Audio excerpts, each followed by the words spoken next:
Ladies and gentlemen, welcome into the B Team Podcast. As always, they are live on the Jackrabbit Illustrated Facebook and Twitter. We are also live on the FCS Fans Nation YouTube for the fans, by the fans. Beyond that, you can catch the show if you don't catch it live anywhere you get your favorite podcast, Apple Podcasts, Spotify, and everywhere in between. As always, the B Team is brought to you by our title sponsor, Kubota Dealers of South Dakota. If you need a tractor, utility vehicle, construction equipment, zero-turn motors, parts, service, and more, there's always a Kubota dealer near you with 8 locations across the great state of South Dakota. Stop in today and get yourself into some orange equipment. We would also like to take a moment to thank our segment sponsors, Culver's, Brookings and Watertown, Jackrabbit Central, and Cubby's Sports Bar and Grill. And now, B-Team Mafia, the time's arrived. Here's Ben, Chad, and Brendan.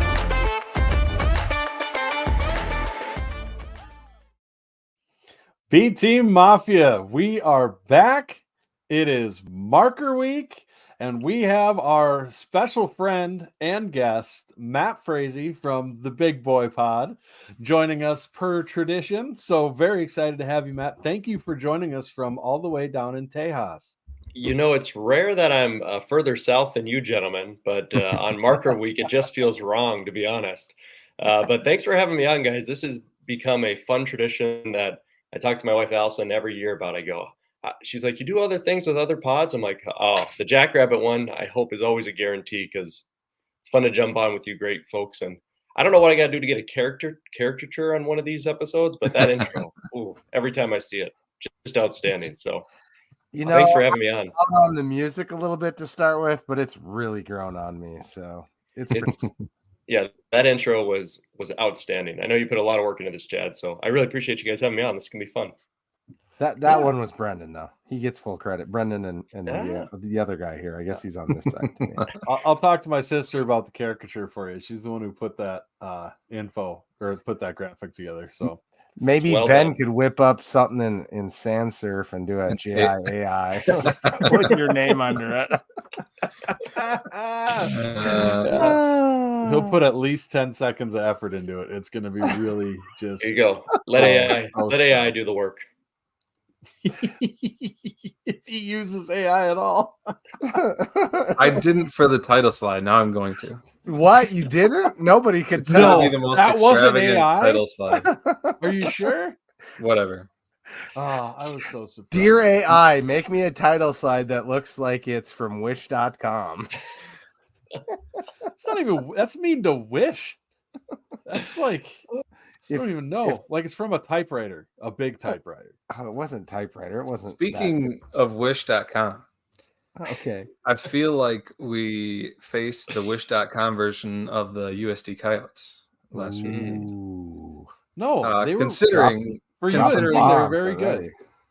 Well, I'm just saying they've looked a lot better this year. They did not look very good against us, but I think as other people have talked, that's just how good the Jacks are this year. Some things went wrong for USD. I think there was an interception right before half, which turned into 3 points for us, whereas it could have been 3 points or more for them. That was a massive swing in the game, and had to just be a kick in the gut for them, especially after the first quarter they had to then go down 17-3 going into half. And then they would just look demoralized coming out in the second half, and SDSU just kind of took over from there. So, overall, obviously a convincing victory, 37-3. I was watching the game of shenanigans with some people, and I said the best part about this isn't that we won, but just that we stomped on their hearts and hopes and dreams, and because they had aspirations of being number one in the country. And now it's not going to happen. And now they got to face a tough SIU team and a tough UND team. And we'll see where they go from here. But yeah, overall, awesome Saturday. And I don't know, that game outside of the first quarter couldn't have gone much better. I mean, all right. So to quote a line that I just saw tonight from the beat writer of the hockey team I follow, The first couple drives were uglier than a pair of bowling shoes on the offense, which was weird. Because Marky Mark and the Funky Bunch, they don't get overamped, they don't get jumpy, but I think they were so irritated about hearing all the crap that was getting thrown around that week about you haven't won twice in the dome, 2 years, yada yada yada. They were so spun tight that they wanted to kill somebody, and so they were a little bit off at the start. But when the only points you allow are a 50-yard field goal, like it's not a chip shot, not even 40. The closest they got was they're able to hit a 50-yard field goal. So they got the ball to the 33-yard line. I'm pretty That's sure their best. They didn't even enter the red zone. Yeah. Which is insane. I think not officially. Yeah. They got close, but then they had the penalty. So, And I think the offense has so many weapons, it gets overlooked a bit how good this defense is. 100%. I don't know about you, Matt, because you have more of a you do a really good job with the national aspect of things and everything like that. But the defense is honestly might be better than the offense. When you look at holding Montana State to 16 points, like everybody's losing their minds about, wow, the defense for Idaho did really well. They held them to 20 some, like held them to 16 and allowed them to score a touchdown once. And that was their worst game of the year. I don't know. This defense is insane. It's honestly bonkers to watch South Dakota State in every aspect of the game. It's bonkers what's on paper and then to actually see it play out. It's not crazy from a North Dakota State standpoint, just because we've seen it so many times. And I've comped this team to the 2013, 2018 seasons. And a lot of people knock me and they go, what about 2019? We went 16-0, but I wasn't confident in 2019 NDSU to run the table the way I saw 23 seniors in 2013 and the big senior class of Easton Stick in 2018. And it's like watching SDSU out there on the field. I know you guys just don't want to hear comps of NDSU, but it really is like watching that. I have to get this in now because it's on my mind. And if I don't say it in this episode, I'm going to kill myself. The sexiest thing that I've ever seen on planet Earth was Mark Gronowski going off to the left side on a run play and blocking that linebacker into the end zone. Like a legit block. And then out the back of the end zone. Right into his grill, defending his guy. And I was like, God damn, this is the nicest. Jesus. It was absolutely beautiful. I feel like my wife doesn't watch these, does she? No. I restrict her from the South Dakota State stuff. No. Shout out to Allison. She's at home with the 3 kiddos right now. She's got her own battles going on. I feel like if there was a Mark Gronowski fan club, you'd be the president of it. Well, he's just Easton Stick's my favorite player of NDSU history. Born and raised by my dad from a farmhouse grad from 1989, and just that moxie, that teamwork, that leadership, but also the like this undervalued play at every single level, whether it's run or pass. But beyond that, sticking to the USD stuff, yeah, you guys, from what I've seen in the last few weeks, #1 from PFF on offense and defense in the entire FCS. I mean, that's just bonkers. So when you guys are saying like, well, I think the defense might be better than the offense, you actually have a very tough decision to make there, because if you're statistically #1 in both category, I don't really know how you're supposed to pick which one is better. The other thing that I've seen with SDSU is, honestly, I have a question for you guys here. It looked like USD is exactly what we should expect out of SDSU every single week. And was it the mental motivation of like them not giving up a touchdown since that Hail Mary play? Is that what got them up for this game? And are there other games this season you've seen where you're just like, it just seems we're not up for the game, and that's the only reason we're not blowing the doors off of somebody? I mean, that's the outsider looking in perspective. Is that what we're seeing from this team? Because it looked like with USD, they wanted blood in the water. Yes. Yeah.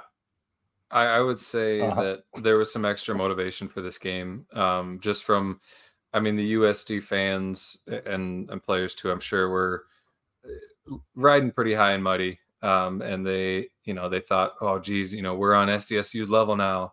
And, us as fans, and I'm sure our players were thinking, you're not, though. Like, and I think they wanted to go show them that like, yeah, you think you're on our level, but you're not quite there. And if you're talking about games like SIU or something like that, number one, SIU I think is a really good team. I think they're better than USD for sure. Agreed. But I think that this team is that good where I think they know that they can win even without the like having the motivation that they did for this one. And so and I think we rotate guys in a lot just to keep guys fresh. And so we're not necessarily blowing the doors off of everybody, but I mean they're usually convincing wins, even if the box score might not look that way at the end. But if you watch the whole game, it's like, well, it was never in doubt. So I think, but obviously, to your point, there was definitely some extra motivation in this one. Yeah. I mean, total offense is number 9 in the nation. Total defense number 1. That's a deadly combination for any squad out there. And USD, they just didn't look like they belonged on the same field. I'm not sure how many teams are going to look that way versus SDSU this year. It was bonkers. I think part of it is USD's ranking was a little hollow. Like you couldn't argue with them being where they were based off of their resume and everything, but they kind of got catapulted up before the UND game for NDSU, where it went and back then NDSU had beaten Central Arkansas, who at the time was looking really good and ranked, and Eastern Washington had just started getting ranked. So then they beat NDSU, and NDSU had destroyed those teams. So everybody jumped them up, and then NDSU stumbles, and then they stayed up because you can't drop them because, well, this their signature win dropped, so we're going to drop them. You can't do that. So they stay up, and it felt a little hollow. Watching the Murray State game, it wasn't that Murray State was completely inept and got blown out. They just didn't finish drives. Indiana State felt the same way. So I think that was a little bit of it too. But to your point, it's really hard, and you know this more than anybody, being an NDSU fan. It is really hard to be that up for every game of the season. It just is. I think the Montana State game, I don't think that was a intensity thing as much as it was just like the NDSU teams of legend and lore.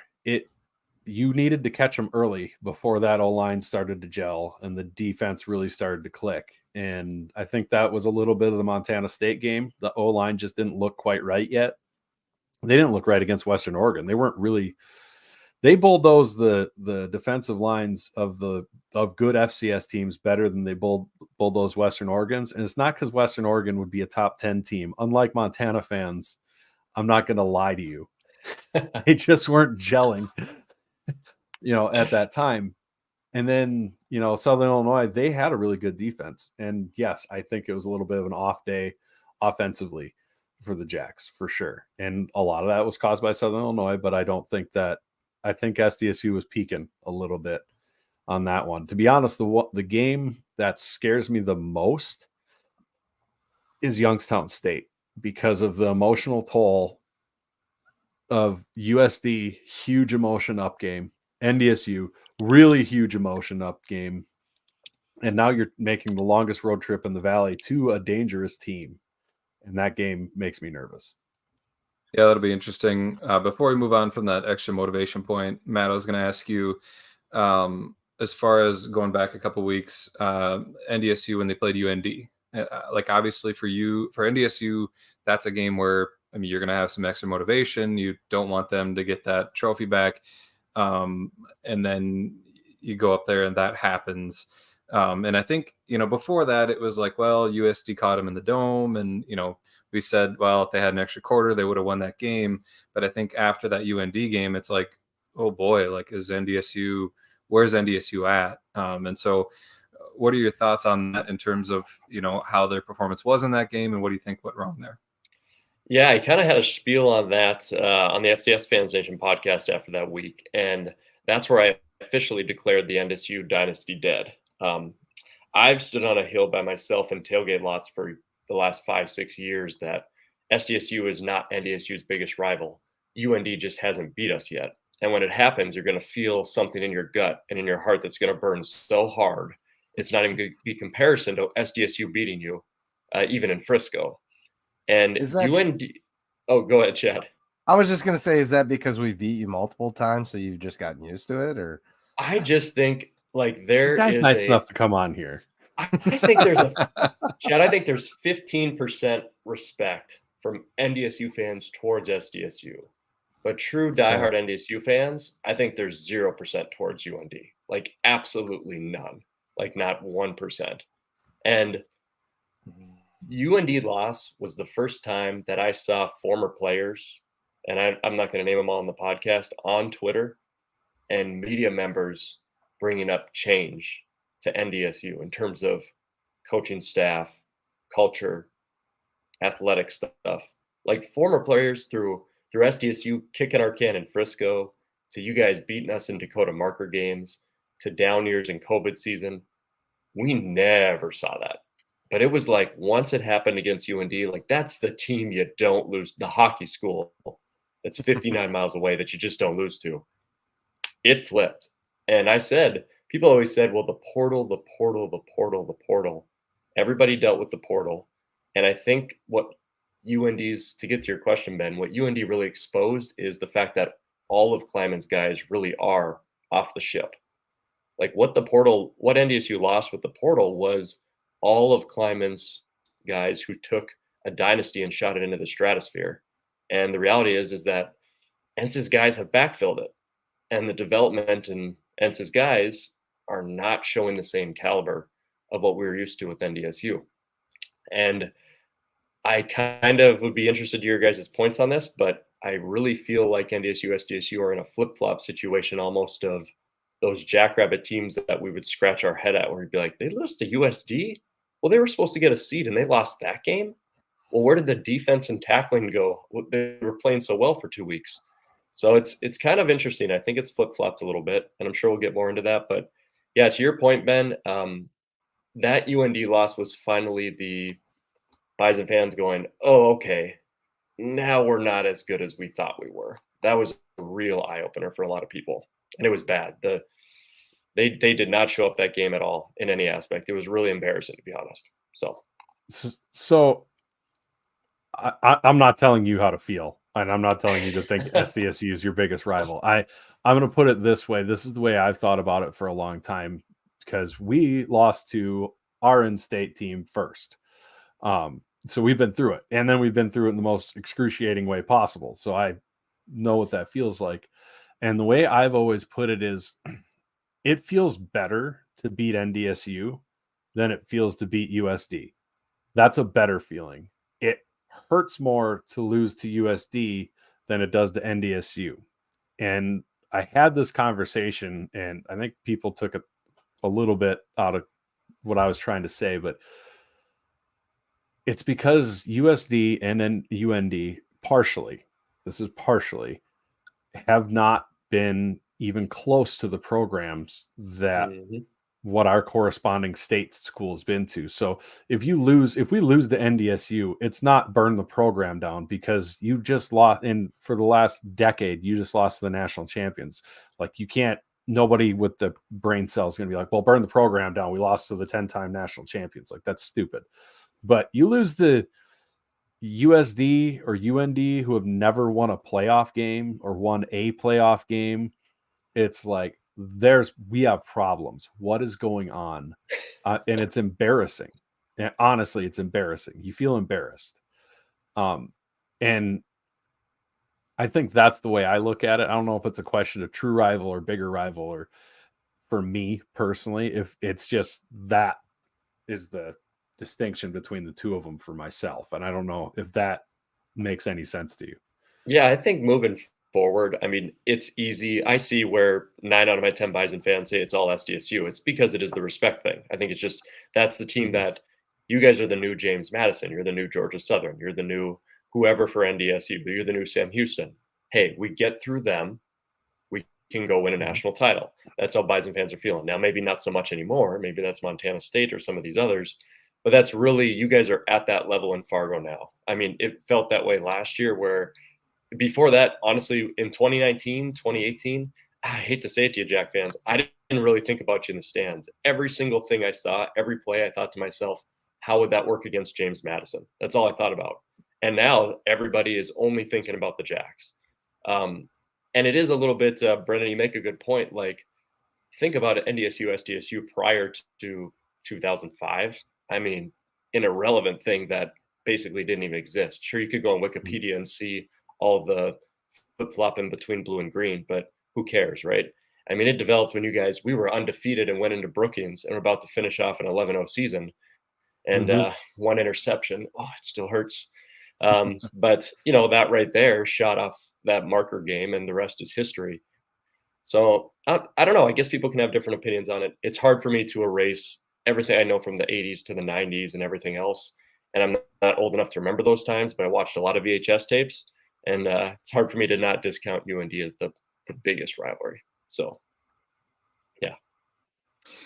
Yeah, I mean, I get it. Like, I think we have. I see it as two rivalries. I see it as a hate rivalry, and then a competition rivalry. Right. Where, like, yeah, That's that's yeah. And so I think you can have both. But I guess as far as the biggest, I don't know if it's even worth deciding which one's the biggest, but that's just chasing your tail. And the other thing I've always told NDSU fans, because they're like, God, why? Because SDSU fans got chippy and shitty first. I'll be honest with that. But I've always looked at NDSU fans. I said, you lose to us 4 times in the playoffs, and then come and talk to me about your feelings. It hasn't been 4 times. We're almost there. Not the playoffs. We're almost there. So, but anyways, that's not the point of tonight. You did bring up a good point that I was thinking about as well. This does feel like a role reversal, because I was driving back from Fargo today. I had to run up, drop off a part, and then sprint back down to South Dakota. So that was a fun day. But that's a full day of driving. And then I did work in Brookings, so it was a day. But I was thinking, I'm like, Matt's gonna come on here, and we all listen to the big show. We all listen to the title, the flagship show of Effin, as I call the FFN. I'm stealing that. FCS Fans Nation. That's good. Call it Effin. Well, if you listen to our podcast, week. you would have heard that. So on the Effin show. I've heard you talk, obviously, and I'm like, he's going to come on here, and he's going, there's no chance, there's no way. And I was sitting there going, I've been in that seat enough on the opposite side of this, where you're not supposed to win, but it's the marker, and you do win. And I grew up making that argument the other way in this rivalry of having to, well, this is why I think we can win, when NDSU held all the cards. You're trying to argue with, and you're in a war against a tank, and you're throwing pebbles, and you better hit the perfect spot or you're going to be wrong. And so I was thinking about that, and it was funny how I was like, yeah, this is very similar. There's definitely ways NDSU can win the game. There 100%. absolutely are ways. I mean, this feels, you talked about role reversals. This feels like one of those years where NDSU had a great team and SDSU had a pretty good team, and we would win the marker, and it would be a close game back and forth, and then it would get to the playoffs, and we'd see each other again, and NDSU would flex their muscle, and we would just get knocked out of the playoffs. Like, I would not be surprised to see that happen, honestly. Like, I mean, you can look at the game and you can say, well, on paper, obviously, like, SDSU's favored, but how many times was NDSU favored when they lost the marker game? Probably almost every time. And so it happens, like it, and it's, I mean, how difficult it is to go undefeated in a season. I mean, and like, when on those years where you had amazing teams, you'd say, yeah, but we're probably going to drop a game. Like, it's just so hard to go undefeated. So, I think it's just, we have to really, be on our game to make sure that we don't stumble. And like like Brendan talked about, after, and, we talked about the motivation that we had for this USD game, they got to get up again, because if they don't, NDSU will come punch us in the mouth. I mean, they're still as down as they are compared to what they normally are. They're still a good team, and they still got some stuff going on. And so, and I think, they've had issues, but I think as the season goes on, teams get better. And so I can see NDSU fixing some stuff and being ready for the Jacks. It's gonna be an interesting matchup. The thing with this is, and it might kind of blow your guys' mind a little bit. The 4th-and-1 run by Cofield in 2019. Unless I'm wrong on this, Easton Stick never won in Brookings, and you have to go back to Carson Wentz in 2014, I believe, for when NDSU beat SDSU in Brookings. Besides that 4th-and-1 run, which you guys took on a quarterback injury in that game. And let's be honest, it was looking pretty good for you in the first quarter until you had to go to a backup who wasn't playing good ball. My thing with this is, okay, everything on paper. First off, NDSU's, in my opinion, they're going to go up against a really good defense, but this NDSU offense really hasn't been getting enough credit for how good it is, because all NDSU fans have done is rip on Cam Miller nonstop for the last couple of years, myself included, and he's taken a huge jump up. Zach Mathis, Raja Nelson at wideout. We've got some skill players there. Raja looks like a linebacker running outside there. We have some underused running backs, I would say, but the TK Marshalls and even our backup quarterback, Cole Payton, these are quality ball players on that side of the ball. The lines are not getting the push that we're used to in the past. Will Mozart was just announced out on the defensive side. He's out for the year this year, so that's another big ding to the defense. But here's the thing, guys. Just like you said, Ben, like you said, talked about the paper, take it all off.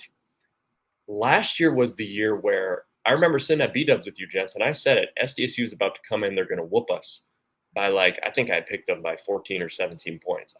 That was my mentality last year. And what NDSU did in that first half was unbelievable. I was just like, this is unreal.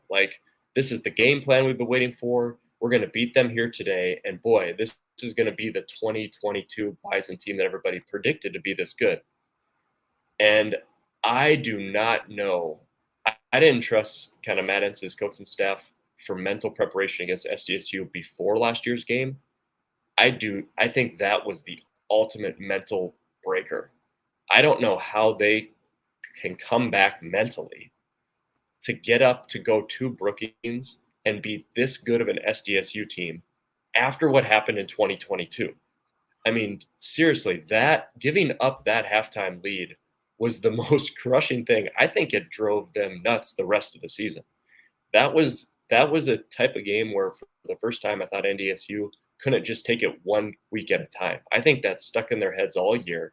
They had more injuries. They lost more guys to the portal, and we saw what happened in Frisco.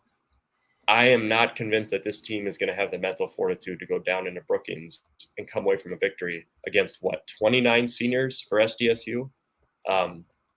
It is just, and it should be pretty obvious from your guys' standpoint as SDSU fans. Have you seen much of NDSU fans on Twitter? Have you seen much on the Facebook pages? Quiet. It is dead quiet. It was pretty quiet before Frisco last year. So yeah, it was. This would be one of the biggest upsets, I would say, in between the two schools, even on years where NDSU's only loss was to SDSU. I think this would be a massive upset, and I don't even care what the Vegas line is. It'd be pretty surprising to me. So to go off of your point, Ben, I think it's the mental thing that NDSU is going to have to overcome. I'm not so convinced that it's going to be possible. I just don't know how Mark G and the crew are going to give this one away. So, yeah, go ahead, Brennan. I was going to say, I think they're going to be the most motivated team in the world to start the game. But I don't disagree with you. If SDSU jumps on them and gets a lead or gets a lead at halftime, then I think they'll wear out and eventually mentally it'll be a problem. I don't think it's going to be a problem at the jump. Oh, he's just gone. That's what he's doing. So jeez, I said the season was over for everybody, and Ben's just like, yeah, that's good for me. I agree. Right, I'm out. 15-0. I'm out. Hey, He's like, Ben, got what I just needed 'cause out Matt of this had interaction. 5 costumes on during, just because Matt had a bunch of costumes during the big show doesn't mean you've got to go change. But I can't imagine. I'm sure, and I listened to the 1660 up there, the mouthpiece for the university and all that jazz, and they were like, nobody gives them a chance to win. There's a threat on Bisonville, forfeit the game. Bisonville. Oh gosh. Part of me, which I know it's Bisonville, but I bet you that made it to the team. Like I texted, like, we want to be honest, but we don't want to be like billboard material or anything for anybody on this show and have them say, well, these guys said something and we got all wound up. Like, we don't want to be those guys. I don't think there's anything I could do on this show that would motivate this NDSU team more than what their own fans are saying about them. I don't think it's possible. That's true. And I doubt NDSU fans or NDSU players are thinking about this, but this is something NDSU fans are talking about. You guys are going to love this. They are talking a lot about Easton Stick's record for wins in the FCS with Mark Gronowski. I mean, they're talking about if you guys run the table, crap. Now they're gonna claim that they're as good as 2013, but they're not, which I don't think you guys are. Sorry, but that we could argue that maybe in February. That being said, it's like those are the things Fargo fans are thinking about, and maybe, just maybe, there would be nothing better than, I mean, if NDSU takes the rock here, are they as good as 2013, 2018? That certainly dies. That's out the table because you got to run the table, and maybe that puts a ding on Mark Gronowski's record before he wins 60 games and graduates after 6 or 7 years. I don't know what the COVID rules are, but those are some of the things Fargo fans are talking about. Now it's becoming big picture because the small picture is getting pretty ugly. So those are the things I'm hearing around the tailgates, if you will. But I'm curious about you guys with SDSU fans because you guys are always nervous for some reason, or maybe you're just pretending on Twitter for me. No, it's a real thing. I still the nerve. So I guess I'm curious, what is your biggest fear about NDSU against your team being so elite? What did the Bison bring to the table that you actually fear? Because I wouldn't see a lot if I were in your guys' shoes. The quarterback runs a lot. The silence says it all. Next question. I don't want to step on toes again. I keep doing it all the time. I get yelled at by my wife after the show. Yeah, we're trying not to talk over each other. I will be honest. I have more things that I'm confident about in this game than I do that I'm worried about. And so I think the biggest worry is just that NDSU is going to come in super motivated and give us their best shot. I mean, and as the top dog, you're going to get that from every team. But I think that my biggest worry is that NDSU is going to come in and play their best game they had this year. And I think if they do that, then they do have a chance to beat SDSU. And that if we don't necessarily play our best game, so that's my biggest worry, I think, is just that the motivation factor and the fact that there's a chance that they could come in and play really well. But I have other things that I'll say later that give me confidence that that's not going to happen. But well, it is crazy to see the gap between you guys and the rest, because when you go NDSU down the line, and I'm a big fan of I love the overall statistics of the whole FCS. And I mean, you just look at total offense of NDSU and it's number 6 in the country, and it's still a top 20 defense. It's number 19 in the country. The rush defense is top 25. So when you look at just those 3 statistics, and you can find more which favor NDSU as a really good FCS team, plus the lore of NDSU, and still nobody on planet Earth is remotely picking them this game. I think that just really speaks to where SDSU is this year. It's pretty bonkers. It is a rivalry game. It does. It also speaks a little bit, I think, statistically, if we're looking at overall statistics, I think it does speak a little bit to the new unbalance of conference scheduling in the Valley, where and I've complained about this because I bitch and moan a lot. But SDSU's got the conference schedule sliders on hard mode, which happens in the Big Sky all the time. It happened to Montana State this year, except it's worse. It's what we had last year where it's all on the road. And sorry, Ron, you guys just don't have what we had last year. And that's nothing to be ashamed of. Like, you're still good. I don't know. It's that's a little bit. I'm nervous about if NDSU gets their offense cooking, because even the USD game, like take the UND game out of it, it's a rivalry game. Weird shit happens. They house the opening kickoff. Like that's not a normal game. Okay. The USD game, they were asleep. And you can tell a team's asleep when they do stupid shit like thinking that they fair caught the kickoff at the 1 yard line and start walking and go, oh no, the whistle didn't blow, and try, like, that's not a locked in team. They were not locked in for USD. That's my other part of USD being a little bit hollow. You can tell, and DSU was not locked in.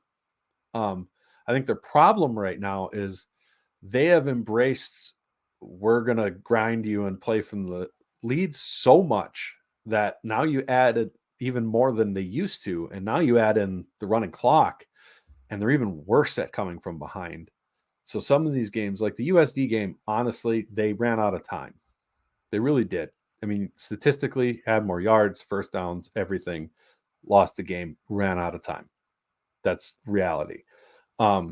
So my concern is SDSU gets off to a start like they had against Southern Illinois and USD in back-to-back weeks now.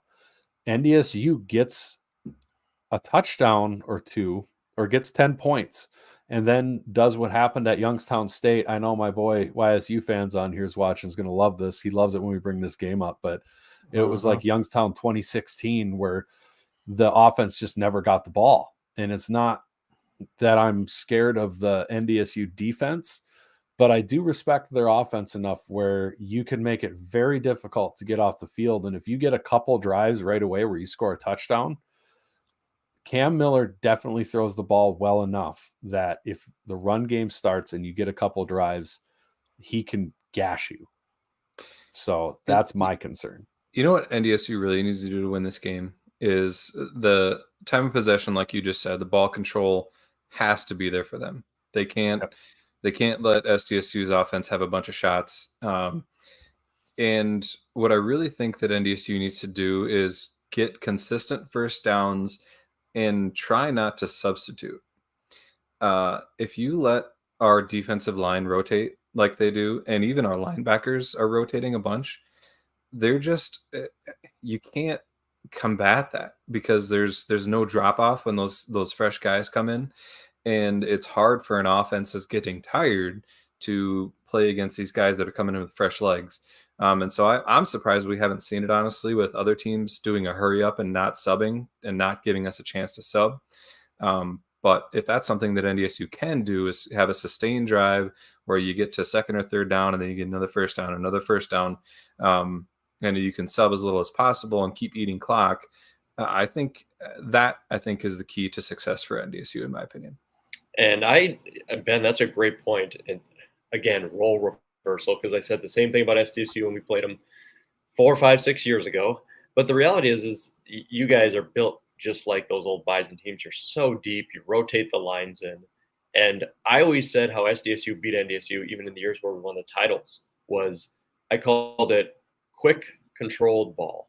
It was like you guys would come out there, you'd get up on the line to run your play quicker than normal, but not super fast. And that play would go for 4 yards or 5 yards just to move the chains enough, like a nice little slant play, pop. And then you get it off quick enough to where there wasn't the substitution, and you hand the ball off 3.5 yards, pop. But it wasn't this up-tempo Eastern Washington stuff, and it wasn't this hold the ball triple option crap. It was this perfect balanced flow that made NDSU sit back on their heels, and you guys were able to execute offensively. NDSU is going to have to do that, and if they keep Cole Payton out of the game and they let Cam Miller actually cook and let him go and let it flow, maybe they've got a shot. I'm not convinced Tyler roll. Yeah, Seth Meyer here says role reversal. I wouldn't bank on it, so we'll have to see what they come out with. But maybe they pull a first half in the Fargo Dome last year, and then they stick to it. We'll see. I was going to mention, I obviously, somebody asked about coaches on the hot seat earlier, which I want your take on that. If you are looking for a new offensive coordinator, Brian Ferentz, I guess, is done at Iowa. And so, you guys can go ahead and hire him. And I'd like to see that. Yeah, we're. It's funny you said it's like you lose to your rival. You're not just gonna demand everyone to burn the thing down and start all over. Well, I mean, Fargo, that's kind of where it's at right now. So it's interesting times up here in the shopping mall of wonder up in Fargo. Well, honestly, I think you guys, and I hope Jax fans that are listening to us here, despite Matt's mind trickery here that got us saying why NDSU could win this game on our own podcast and talking about NDSU. Well done, sir. That is almost as well played as when you wore the SDSU shirt. You are a wizard. However, beyond, like, I hope also SDSU fans appreciate what we have going right now and appreciate that it doesn't last forever. I do think a little bit NDSU fans are learning, and they haven't accepted quite yet that it's not necessarily the FCS was bad. You were that good. I don't think the FCS is bad right now. I honestly think the FCS is probably better than it's been for a while when you've got 3 legitimate teams that if you don't have a super team like this with 30 seniors that won the Natty before, if SDSU doesn't exist, you have arguably up to 5 teams that wouldn't be insane to say could win the national title. And that hasn't been a thing for a long time. But I think a little bit NDSU fans, number one, would you learn to be the plucky underdog and fight back a little bit here? This isn't nearly as fun. It's fun when you're the big boys and we get to fight and punch up because then you're punching back down and we get to have the thing. But when you're just laying here taking it, it's just no fun at all. You know, a boxer waits in the corner. He waits a few rounds and he'll get his little pops in. Floyd Mayweather, not a lot of KOs, undefeated, kind of in the back. I came on this podcast famously back in the day, amongst South Dakota, North Dakota. And I said, you're going to win. And then we're going to get NDSU will get a better playoff seed. And they're going to go further in the playoffs. And they won the title. Yeah. That was a pretty flawless prediction. So I'm going to make you feel good here. I am very interested to see what happens in 2024. I need to see SDSU reload. I need to physically see it to really take that final, you guys take that final KO.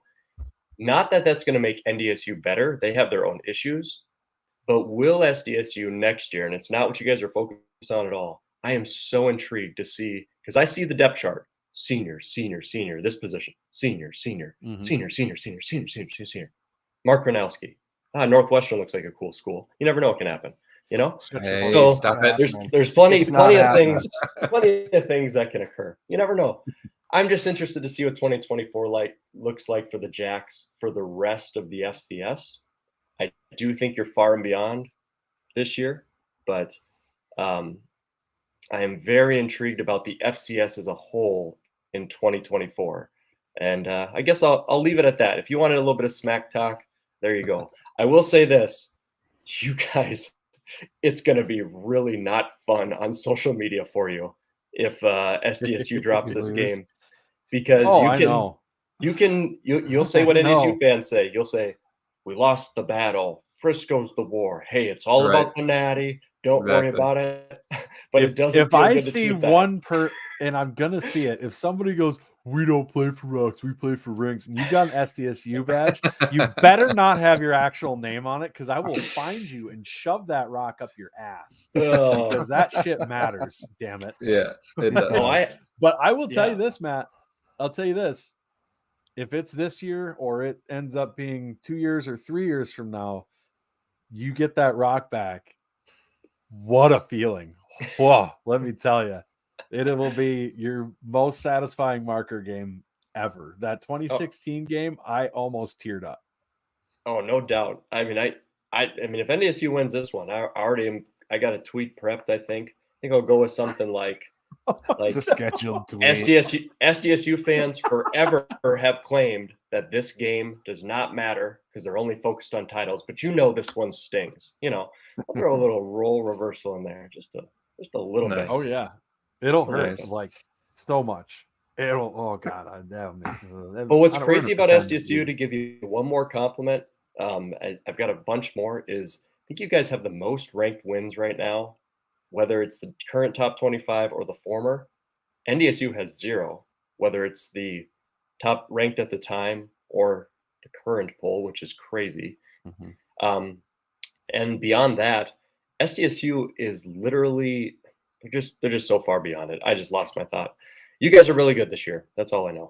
So. Hey, Matt, we were talking about our seniors, and the one thing that we keep talking about, at least in our group, is a little bit, it keeps coming up, and mostly I guess Matt gets the credit for it, is that we don't see a lot of your younger players playing, and we're kind of confused as to why that is. And we do see a fair amount of our younger players, especially at the skill positions, getting some time on the field.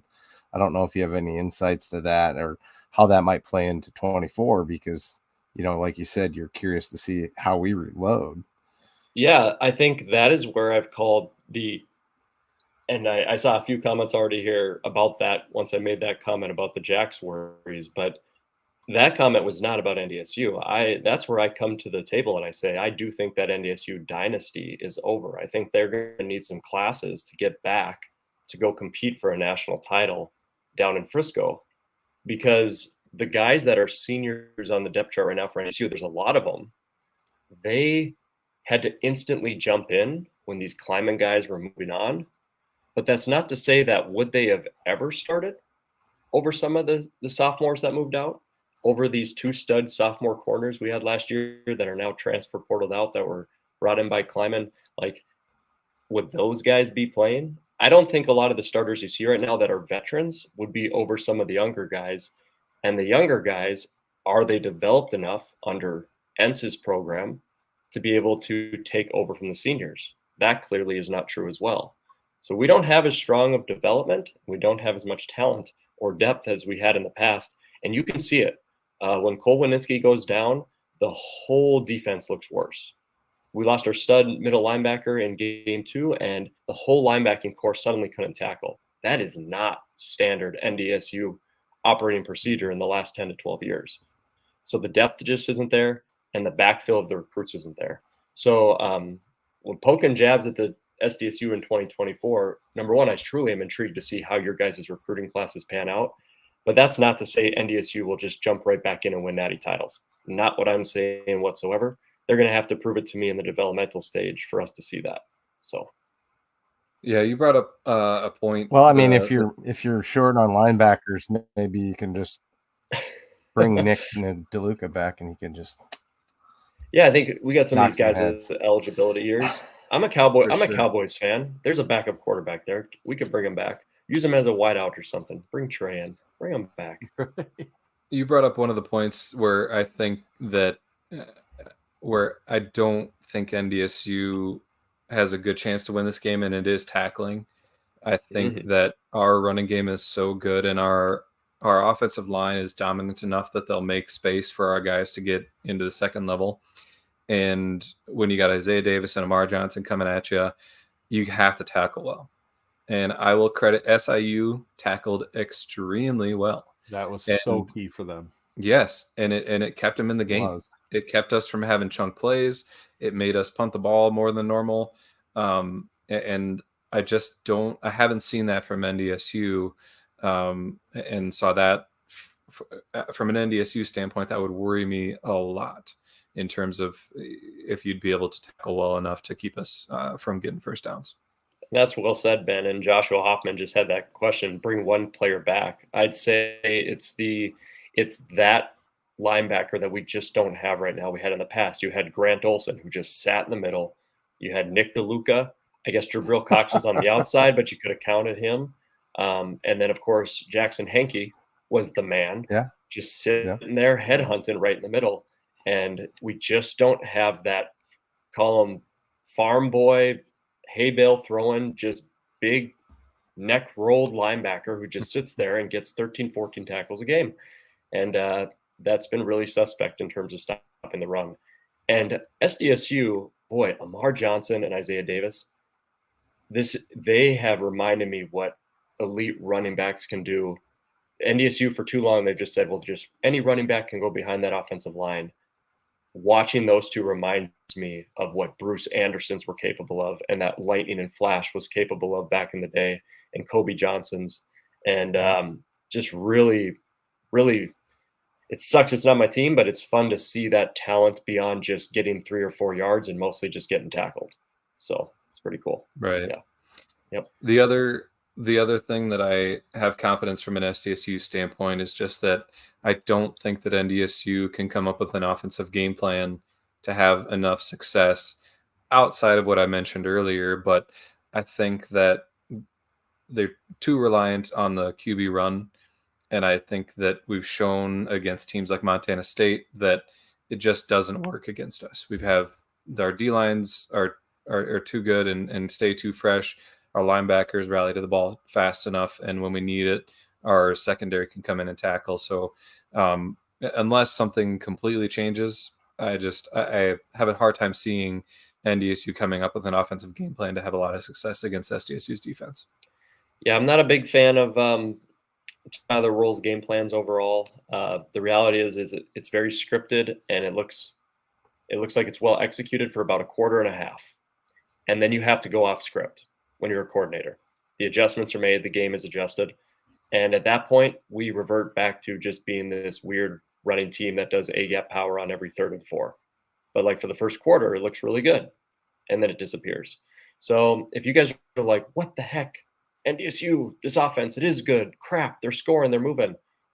Give it till about the 3rd quarter. See what happens. So, yep. Hey, Chad, can you pull up Ron's stupid comment first? Stupid comment. Ron, I love you, but this is a stupid comment. Jack should have played some FBS teams this year. There are 4 people on this podcast that are fans of teams that will promise you they would have played an FBS team if they could. Both teams. In fact, we had one pull out. It is not for lack of trying. Yeah, we tried to leg lock them in and they just jumped out. So we don't need to go into that joke. Speaking of which, we should bring up our sponsors. We have skipped most of the things we do because Matt, you're just awesome. But Matt, I have to ask you, have you ever had your curds burgled? Oh boy. Or have you ever burgled curds? Or do you know what the Curder Burger is? Or do you know what the Curder Burger or the Curd Burglar is? Is this Culver's? Culver's. This Yes. is Culver's. Yes. My cousin Jordan, we do Special Olympics with him every year. He's 19 now, just graduated. Culver's has been his favorite thing since the day he was 6 years old and could understand what Culver's was. And we go there every time. So Culver's is legitimately like the best restaurant on planet Earth. Love it. I don't know all the specific terms, but I believe you're talking about something with Culver's. Love that place. They may be show specific. That might be a show specific thing. Well, they're a great sponsor. They're amazing. Yes, they're a great sponsor. They are. Brookings Watertown Culver's. Go get the Curder Burger. Maybe burgle your friends' curds. Maybe they'll burgle your curds. Who knows? It depends if you can catch them and if they're looking. Steal your kids' Scoopy tokens, whatever it takes. And yes, your kids, if they can't read, you can just take Scoopy tokens and you tell them it's a receipt and they won't understand, and get yourself something nice later on your way home from work. That's how that works. You guys have brought Pat McAfee energy to Culver's, and that's a compliment because he's a jackrabbit. So the Pat McAfees of Culver's. This is beautiful. That is. They should pay us more, probably not. We're probably tarnishing their image. Our last idea was to make a Curd Burglar mascot for Culver's that kills the Hamburglar from McDonald's, and it gets darker from there. So, well, if there's a costume, Rev will wear it. He'll rock in a Frisco.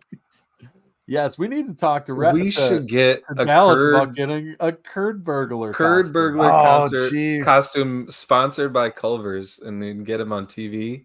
Right. Oh my God. You could have the stripes and then the head could just be a cheese curd. This could probably happen. Yes. I want it to be something upsetting along the lines of Gritty for the Flyers, for Philadelphia Flyers. or maybe like the old Quiznos commercials. Those were a little bit odd too. The whitest kids I know for the grape soda. The other sponsor, I'm not saying the lines on here. You gotta. I'll send you. You gotta Google it. Weird hamster things. Yeah. The other whitest sponsor, kids you know, grape soda. The other sponsor we have to thank is Cubbies. The best spot in Brookings to go watch Jack's games, go watch the coaches show. They have great food, great beer. Thank you to Cubby Sports Bar and Grill in Brookings. Hey Ben, you know what else you can do at Cubby's? What can I do? You can also burgle curds and chislic. Yeah, they do have And curds and drink a beer. chislic. They have both And while lots you're of beer. drinking a beer. Which And makes it Fridays less they have compelling. a triple shot for the price of a double. So that's not a Hey. terrible thing. There we Yeah, go. it seems like a bad idea though. But I'm all. I Oh, mean, that's a good idea. if you're looking to make bad decisions, go to Cubby's. They'll help you out. It'll start with good decisions, and then the rest is up to you, really. Lastly, after this weekend, it's a home game, and we're playing NDSU. We plan on scoring a bunch of touchdowns. You're likely going to be able to go to the Jackrabbit Central, and on Touchdown Tuesday, for every touchdown we have, it's an extra 5% off. And so hopefully we'll see a high score, and you can get a bunch of percentage off at Jackrabbit Central, your best spot for Jackrabbit apparel and gifts and whatever you need. Thank you to them. All right, should we quickly recap the games from last week? Yeah, do people want to know? They can also listen to the FN podcast as well.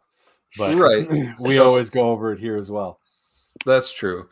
Real quickly, Tarleton beat UCA 25-23, covered the spread. Montana State lost to Idaho. That was a huge game. Huge win for Idaho. Idaho won 24-21. UND had to go to overtime to beat Indiana State, which I wasn't able to go back and watch that one. Did anybody watch that? I saw some of it. Yeah, it was not good. They did not play well. It's not. And it was Indy State did play well. Like it wasn't. It was playing down to Indiana State's level, but also Indiana State all year has had an issue where they just don't finish drives. If they'd have finished drives against South Dakota, they'd have won that game. Like they missed 2 field goals against USD, and so they converted some of those into touchdowns. But also UND didn't do that. I mean, it's not fun watching a team that beat you become dog shit. Well, yeah. How does that feel as an NDSU fan to see them just lay an absolute chime in, leg? Brian Thompson. We know you're an NDSU fan. I heard all this. My dad taught me the ways, guys. This is generational turnover here. You know. That's true. When NDSU was dominating Division II in the 80s and winning title after title after title, there are losses to UND spread throughout that sucker. That UND got up for that one. Yeah, I always got mad when people called this was SDSU Super Bowl. No, this is UND's Super Bowl. Like that, legitimately 1D2 title, hockey school. That defines their season right there. I truly believe that's a real thing, that they put it all in and they might win a playoff game now. Who knows? But to see them go after they beat NDSU to go lay an absolute egg against UNI, and then have to go to overtime to beat Indiana State. I mean, yeah, it's their Super Bowl, but man, like you start to question, like, are they even a good team? Like, you know what I mean? And like, how did they play like that against us? Yeah, I know. And Jamie said that. Jamie said he's not convinced UND makes the playoffs the way the bubble's going to look. So right. We'll have to see. Yeah.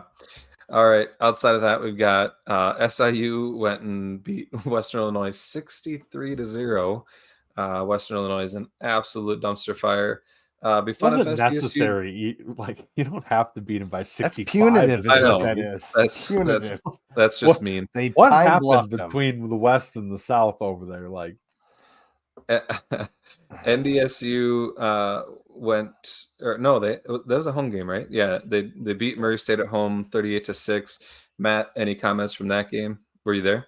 I wasn't there. Nope, we were planning to it, and then my brother-in-law who pulls the rig in, all his kids got sick, and then my kids got sick, and the rest is history. But no, it wasn't at the Murray State game, but pretty standard operating procedure for NDSU. Got up really quick, got up early, started easing back, pulled the starters. So Nothing too special from it. So they've Yeah. had 2 layup games before they come play us. That doesn't hurt. Yeah, that's nice. yep, that's not so bad. We don't know what that's like. It isn't. Somebody tweeted that about you guys. You guys on this year's schedule, you avoid Western Illinois and Mhm. is it Murray State. Murray State, Murray, yeah. and The Indiana teams you State. avoid And are Indiana. trash. I mean, Yes. The 3 yeah. bottom feeders. Yeah, pretty Unreal. cool. Yeah. I've thrown a couple tantrums this year about the conference schedule. Hey, did you see the funnest fact about our schedule? What? That every team, well, you've seen it. We've talked about it. I Matt, had it up on the that- screen earlier. That every team we play until Missouri State in conference gets to play Indiana State, have a bye, Murray or Western Illinois before they played us, which is basically a bye week for everybody. That's unbelievable. That's unreal. True, Well, though. It's just Iron really Shark- weird. It's just weird. Iron sharpens iron, man. I would have It's been appreciated fun. if Yeah. you didn't pull the starters so early in that game because you didn't cover the stupid spread by half a point. I picked you to cover the spread and you couldn't do it. Great teams Yeah, win. the hook got you. Definitely. Thanks, Matt. You got it. Good teams win. Great teams cover the spread. Yep, exactly. And then Youngstown State covered the spread against Missouri State.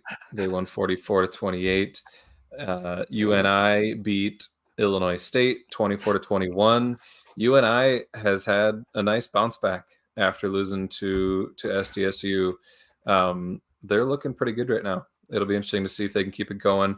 And then obviously SDSU covered their spread, which we thought was a lot of people thought this spread was way too big. We ended up covering it by a bunch. We won 37-3 down in the Dakota Dump.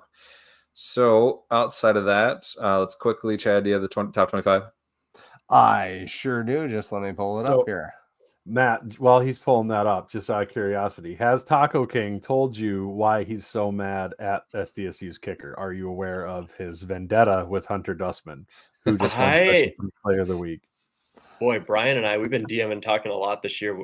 We do in Frisco, and he has not let me in on this SDSU kicker thing. I'm just Oh man, he's been on our pod every It's week been- pointing it's out been- how much he hates our kicker. It's been since the Illinois State game, and Hunter missed 2 field goals. And let's that's say right. he It had cost a him the money. wager on that Yep. game. Yeah. That's right. I'm sorry, More Taco than a King. nickel. I failed you. Last thing to recap the picks, Brendan and I and the computer all went 4-4. So we're sitting similar records we were last week, except for 4 more wins and 4 more losses. Top 25, we got SDSU obviously at number 1, Idaho 2, Montana 3, Furman 4, Montana State 5. And then for Valley teams, you got SIU all the way up to number 8 now. USD fell back to 9. NDSU up to number 11.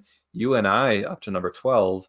And UND at 13. And Youngstown State at 15. Just a lot of Missouri Valley teams. We got 7 in the top 15, which is bonkers.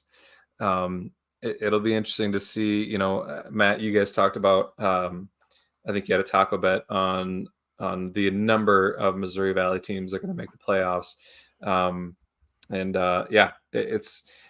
It's weird to see this many. I mean, we're used to seeing a lot of teams in the top 25, but 7 in the top 15 is kind of nuts. Yeah, Kyler and Jamie, I think, went on the over for 5.5. I think the week that we did it for playoff teams, they're very convinced the Valley's going to get 6 this year. A lot of things can affect that, and there's going to be a lot of cannibalization of each other over the next last 3 weeks. But boy, the Valley has a real shot to put a lot of teams into the field this year, so it could be a lot of fun. Yep. Yeah. When's the last time there was 2 different positions with ties in it on the FCS on the FN poll? Ooh, that'd be a Lawrence 12 and question, but I think it's 15. been a while. Yeah, he said the results were really Lawrence. close this week. Come here. I got something to ask you. Get over Um, here. Tell him we're so- here. You talked about, I guess, Chad, do you have the Missouri Valley standings by chance? Sure I'm do. just going to show those quick. One of the fallout things for USD after this game is, and I think we talked about it a little bit, was that they had a chance to be the number 1 in the nation. However, they lose this game. I mentioned it earlier. They got Southern Illinois, UND coming up. And then they're going to be fighting for their 7th win down in Western Illinois, possibly. which is always a weird place to play, especially when it's late in the year. It could be snowing. But they are sitting still at number 2 in the Valley. UNI, like I said, they're back up to number 3 now. They've had a good conference slate outside of playing SDSU. And then you've got NDSU, SIU, UND, and Youngstown State all at 3 and 2. And then Illinois State, Missouri State at 2 and 3, Murray State 1 and 4, Indiana State, Western Illinois at 0 and 5. So that rounds out the FCS and top 25 and Valley talk. Matt, I got a question for Matt. Since we were talking about the Big Boy Show, and we've had Alex commenting the whole time here, and it reminded me, you guys have the Versus simulator. Well, Alex made our own simulator that will actually shut down what we assume is a 2012 Gateway computer because it's so strong. So he's been doing that every week. Keeps up with that 2012 internet he's got. But we love you, Alex. But in all seriousness, he came up with an idea that I'm curious for your thoughts on. So I'm not going to give my thoughts on. What if, because the committee recently, we've been talking about playoff games and teams and who we think are going to make it.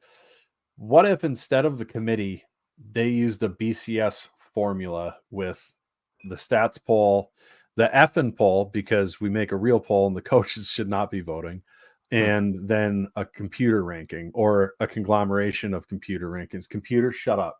Don't. My Alexa's named that. That's your fault. So I'm curious how it is my fault. I forget. So I'm curious, how would you feel about that? Since the committee's had, like, let's be honest, legitimate, large, scandalous things come out in the last, let's say, 8 months from when they last picked. How would you feel about that, especially if they go to seeding 16 teams? I'm more inclined to entertain something like that because of just last year.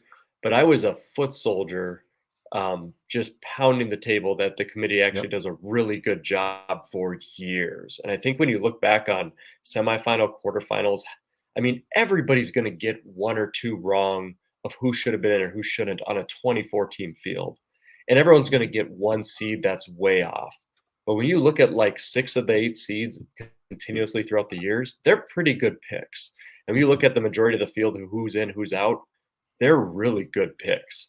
But boy, last year was egregious in terms of like Weber State, UND, the hosting with the bidding, and Montana, them being involved in terms of like who's on the committee and who's not.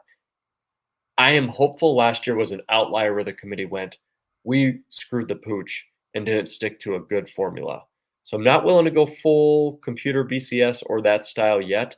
I think you guys who are involved with Craig Haley and the FCS Fans Nation poll do an incredible job from a human standpoint of watching the games and keeping up. So I'm not willing to punt into the AI quite yet because I'm hoping last year was an outlier, because beyond last year, I really think the committee did a good job. So we'll hold pause for that. Yeah, for me, when it comes to the committee, it wasn't so much that they do a bad job regularly or anything, but some foundational things came out that really tarnished the reputation. I mean,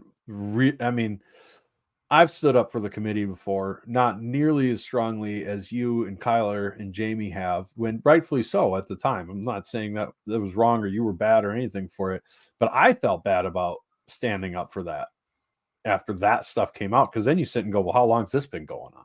That's true. I'll give you that for sure.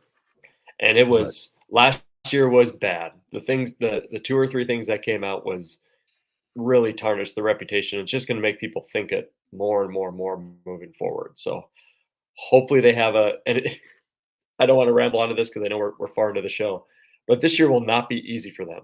It will be one of the hardest years to seed the field. Absolutely. It'll be SDSU won by 7,000 miles, and then good luck, because Montana State, Montana, and Idaho are already setting you up for we should have been 2-3, whatever, and then a 1-loss Delaware, and then you're going to throw maybe NDSU in there, and then what about Incarnate Word with their 1 loss? I mean, you're just going to go down the line.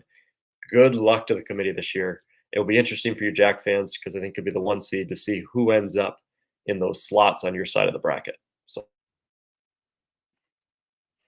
Yeah. We got- Go ahead, Ren. It boggles my mind that we've progressed to the point where people are talking shit to each other in the chat. That's all I was going to say. It's hilarious. they were love it. expecting it So- from us, and now they're mad. So they're like, we'll do it to each other. So somebody was asking earlier about, you just mentioned NDSU with the possible seed. Obviously, if you lose to SDSU, it doesn't hurt you a whole lot. However, you still have SIU and UNI on your schedule. You got a SIU team that's playing pretty good football, and a UNI team that's playing better than they had been. So I guess that the UNI one is at UNI too, which is tough.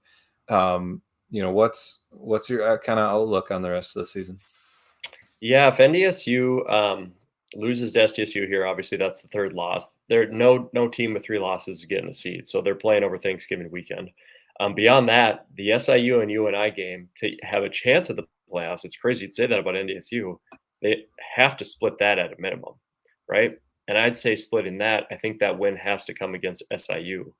But losing right at the end against UNI is not going to be a good taste for the committee and their resume. At that point, you basically have a home win against SIU, who should be a playoff team as well. And is a 1 ranked win good enough to get you in? Now, the committee will view it for ranked wins at the time, which may give them an advantage. But boy, they will be, if they are 7-4, NDSU will play on Thanksgiving weekend. And I predict they will be one of the last 4 in. And I don't think it's right, but I think their reputation will assist them there. And if they end up with 5 losses, they are undoubtedly out of the field. There's just no way they're going to get into the playoffs. But I believe their 3rd loss is coming up here pretty soon. And then they have to split that UNI SIU. Otherwise, it's a lot of trouble. And somebody poked fun at me, one of the great Jackrabbit fans on Twitter, about like, oh, you won't play in your mall this year in December. I guess outlook-wise, you'd win in round 1, you travel in round 2, and then if an upset happens, maybe you get a quarterfinal home game.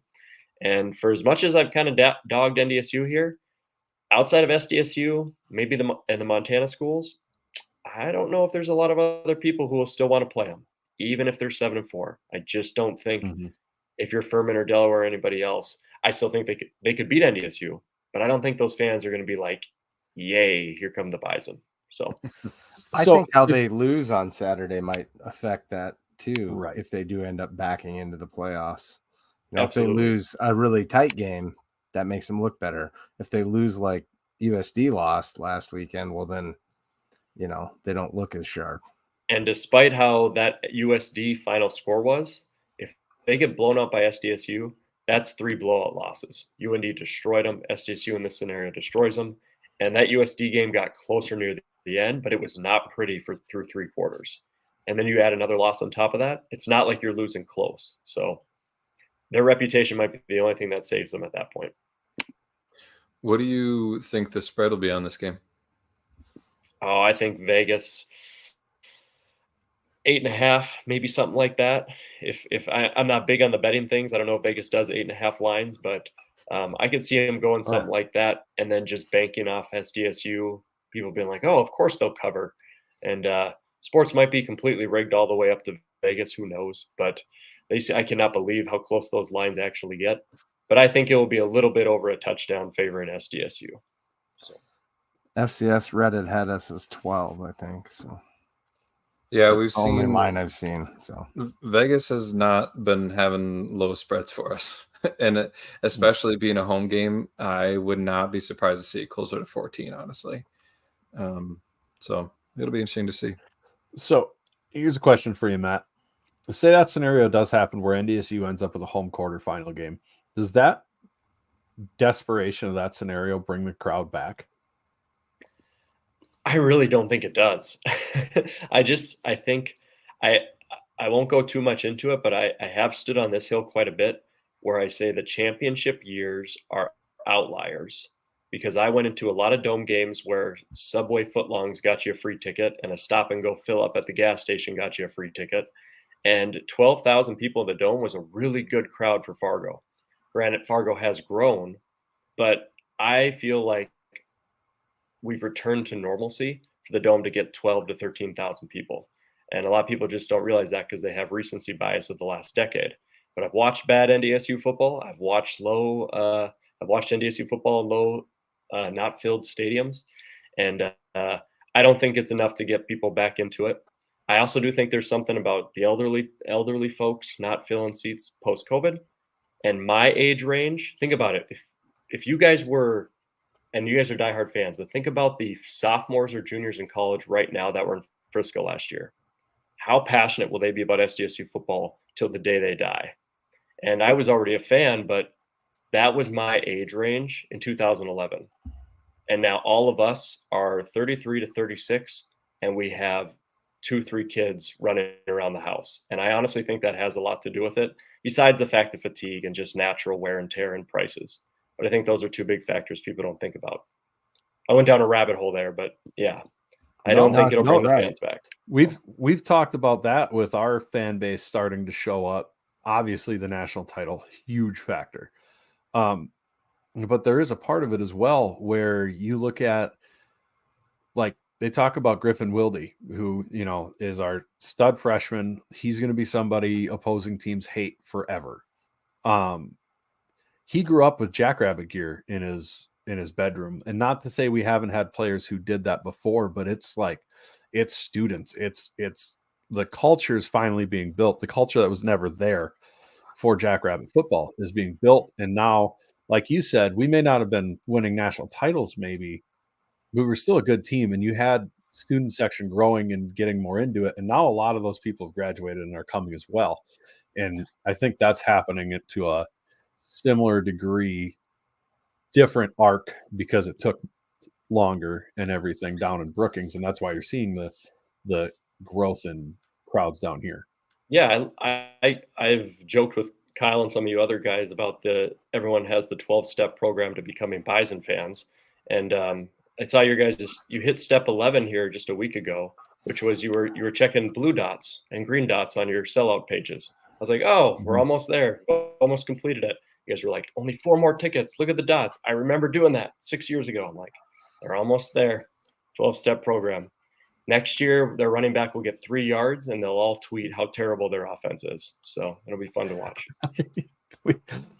I've got a friend who's a good friend of mine who's a big NDSU fan, who he says, "Oh, they grew up so fast." I don't take that as an insult. That's funny. And for the record, for people like Ron and stuff who are like, "Oh, look at the hate," Matt is too nice for us to just dog all show. First off, he's joining us from San Antonio, Texas. I'm not going to do that. I don't dog my friends that are. Is Ben frozen, or is that just your face? I don't know. Can you guys? You are frozen. Someone take a You screenshot of that. That's you hilarious. can hear me, but my face is. Honestly, I said the What's thing with about the internet these days? I said the thing about the dots and the 12-step. I was like, I thought it was a pretty good joke, but Ben is not taking this well at all. I can't even. It's off-putting. I can't. Oh, just live with it. Just live with it. Yeah, you are a puppet. Live with Ben's disappointed face. Everything you say, that's Ben's reaction. We need a slide of that we can throw up when he's not happy. I've mastered ventriloquism. He's so good at it. His face doesn't even move. Ben, Blake, if you're being held against your will. I'm trying. Oh my God. This is so stupid. The more you do it, the funnier it gets, man. Just throw up the AI graphic instead. Yeah, there you go. That'll be better. That is too good. What I was trying to say is I don't do that to my friends too much. Now, if Matt was like Chris Hansen, I would shit talk that guy all day long. Not because he's a bad person or anything like that, but God, he's someone I want to shit talk. Like I'll shit talk that guy. There's plenty of NDSU fans that I will just talk shit to without a problem. But I always like to do it before the game. I don't like to do it after the game. Especially on Twitter, because I feel like I'm talking to you and my other friends. And I know you can take it, but I don't do that. Oh, Ben's not disappointed anymore. I should have put his face full screen. That was a good call, Seth. Sorry. That would have been wise. I missed your comment. Didn't get there in time. Yeah, and Brendan, to bounce off that, yeah, same thing, man. Going down to Frisco is just now it's just a trip, no matter who's there for 'em. Like Kyler, Jamie, Chris, all of us, and we had a blast with you guys last year. The karaoke, um, your wife my was a God. blast hanging out with Brendan, and just to get to know you guys more and meet the Gronowski clan. And yeah, we intentionally want to go hang out with people that are going to make that experience better. Even Sam Herder, he messages us every year. He's like, "Where are you guys going to be?" I know that's where the big wide variety of fans is at, and yeah, it just makes it more fun when we do things like this. So always great. We've had plenty of times, Chad and I, where it's gotten testy with NDSU fans we don't know. That's happened more than No, come on. once. We're big Yeah, targets. I think that's why. one comment, and all of a sudden people are upset. So, like, brick doesn't burn, which is a shame. Like, I don't know, they didn't take that too well that one time. And apparently, you can't chant the Sioux Suck chant in the entry to the Fargo Dome. I learned the hard way when I was maybe intoxicated. You should Ben be is- able to. Chad is the captain of trying to do something nice and like try to endear himself to people, but it comes off the wrong way. Oh, like that I will- time, 4 years ago at home? Yeah, I'll never forget it. These I people, was these had a opposing hat on. fans I'm are like, leaving, cool. and oh yeah, that one too. I was Yeah, going to bring that one up, but like opposing fans are leaving, and I know Chad's being genuine. He's like, "Thanks for coming, thanks for coming." But what they were hearing was because he's excited. We just won. I think it might have been an NDSU game, and he was trying to be a nice host and being like, "Thanks for coming," except it was coming off as "Thanks for coming, and they were getting mad. And he's like, "Why are they so mad?" I'm like, "Chad, like It's the tone. it's the delivery's not great right now. You got to just let them go." Like, If you watch our drive podcast, safe. my deliveries are always a little off. Oh, it's too good. I do like that it you was all so funny. talks in the beginning, though, Brennan. That's the way to do it. It's It's more fun. Yeah, then you own it afterwards. Just the way it goes. Right, because being a Jags fan, I know how much that shit stings when you're done. And I'm like, don't talk to me. If we lose this game, genuinely don't talk to me for 3 goddamn days. Like, I might take a day off at work and be like, leave me alone, or I'm gonna burn your fucking hospital to the ground. I'm kidding. I wouldn't burn a hospital to the ground. I'm saying that for legal purposes, but like, I will be an ornery little princess. Cue the Dark Knight walk away scene with the Joker. Right. You know, my job is preventing fires in hospitals, right? Challenge accepted. Hero. We've reached hard mode. Oh no! All right. Where is Jim Poppin Before- when you need him? Yeah, we're about to that point. Before we go, Matt, one last, give us your prediction for the game. Yes. Oh, we almost forgot. That'd have been terrible. Yeah. We know what it's gonna be anyway. Yeah, it's Danny, no it's- mystery. I do. I'm the only person in the nation that believes 1,000,000% SDSU is going 15-0. Felt it since January. You guys will win the national title. Go back to back. And I'll give NDSU a little bit more credit here. If the line's 12, I'll go a little bit under. I'll give the Jacks one of those classics brooking wins where maybe NDSU catches up a little bit more near the end. So I'll go like 31-20. We'll go 11 points for a Jackrabbit victory, continuing on that 15-0. And the last thing I'll say before you guys' predictions, trademark this. If you haven't thought of it, I'll be shocked if you haven't heard of this. Buckle up. When you go back to back and you win it all, your t-shirt, you guys make these back and then the bunny ears, two bunny ears, and then put back below it. Back, I do like bunny that. ears, back, right there. I thought he was It's all going yours. I Brendan- want no credit Brendan for it. Chad. Trademark like that it. sucker right now, because some Shields or somebody's going to do it, but I want you guys to have it. You could sell 1 billion of them when it happens. I'd go print them right now. So back, rabbit ears, back. There you go. So, and I like it. Corey, I do not have a Mark Gronowski picture. It's a full-size poster. And Allison loves it. So, yeah. Oh, he's a good-looking guy. So. Don't make it. I'm not going to say that. All right. Well, again, thank you, Matt, for coming on. We appreciate you very much. and we'll always love having you here. For those that don't know, which I'm sure most of the people on here know, but go check out Matt and Kyler and Jamie on the FCS Fans Nation podcast. They do an amazing job covering the whole FCS. Matt does an amazing job hosting the whole thing. Nobody else like him, and he's good for the FCS. And we appreciate everything you do. I know it's not easy, and I know it takes a lot of time. So thank you for that. Appreciate that, Ben. And I'm sorry to cut you off, but no, you're good. I know you guys do an absolute ton for South Dakota State and a ton for the FCS in general. And I see a lot of the back statistics of the YouTube platforms that we're all building together. And it is fun to see your guys' analytical growth of like the viewership, and just all the data for you guys is just flying up. And from those intros to everything, and Background Chad, which is the famous nickname, to Chocolate Milk in the background, and Ben, you're hosting.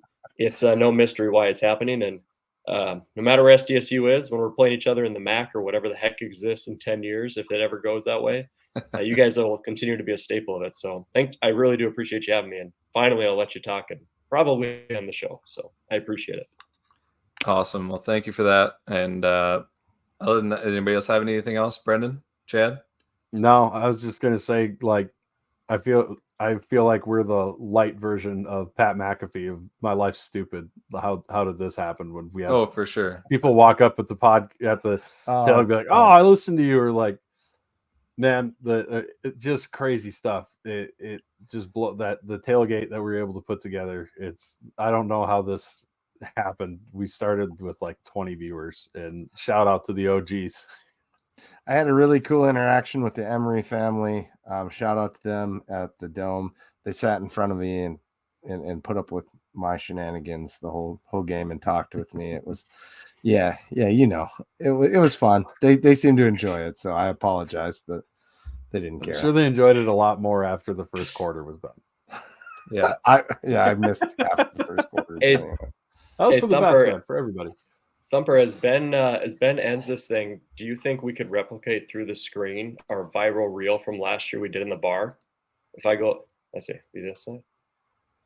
Oh yeah. We could. So you'd have to use your other hand going across, and you'd have to knock it down. Oh, other way. Oh, that's right. You have to. Oh, it's backwards for some reason. It's backwards. Yep. Point the other way. It's backwards on mine. On my yeah, screen, it's backwards on every other way. There you go. Yep. And then you go up. Yeah. And then, yeah. Oh yeah. There you go. All right. Thanks, Matt. All right. We've jumped the shark on this. Thanks to all our fans. As always, go big, go blue, go Jack. Go Jack.